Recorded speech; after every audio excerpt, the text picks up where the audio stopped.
What's the deal, y'all? Welcome back to Critical Thinking. So today I want to talk to y'all about gangs and just gangs, gang violence.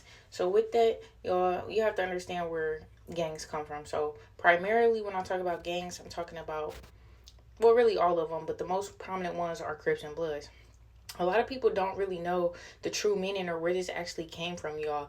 Like I said, many, if not all, things in this world nowadays that are mainstream or popularized have been perverted, meaning flipped, dipped, corrupted, put here for destruction, to destroy your soul, your mind, your spirit, and just your acceleration and ascension into being the best you.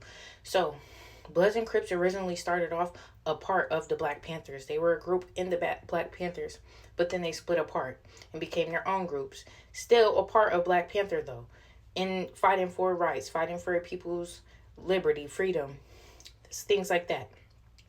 And their names and what they represented were even different. So Crips meant community resistance and progress. Bloods meant brotherly love overrides oppression and destruction.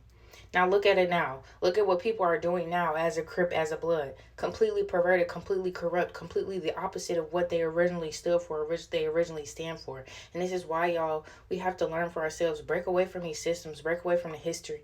I know for a lot of people it's hard, or they may find it challenging because they have family in gangs, or that are members of gangs, or that feel like they need to be initiated, or try to peer pressure them and whatnot. Trust me, I have family members that live that life as well, and I even have friends the same way on both sides. But with that, y'all, comes educating yourself beyond and understanding that we can't say we want freedom, or we can't sit here and complain about racism from white people, or abuse or police brutality, when we're doing that within our own groups, within our own culture, within our own society. It starts with us, it starts with you, and that's with any change in the world. You can't go and say you want to change for this, you want to change for this, and you have to start with yourself. You have to be willing to start with you, to start the root with you, the cause. And just think about the reasons why people have gangs. It's not anything other than just wanting to be clicked up, to feel loyalty, to feel that sense of undying commitment and loyalty. And we all know that that's never a for sure thing in any part of life. Doesn't matter what contract you sign. You see that in the music industry and just business in general. It doesn't matter what oath you give, what blood. Y'all can have a blood whatever deal oath, and still people will break it. People will be people. So y'all, community, that type of strength and brotherhood and loyalty is earned, it's built upon for years.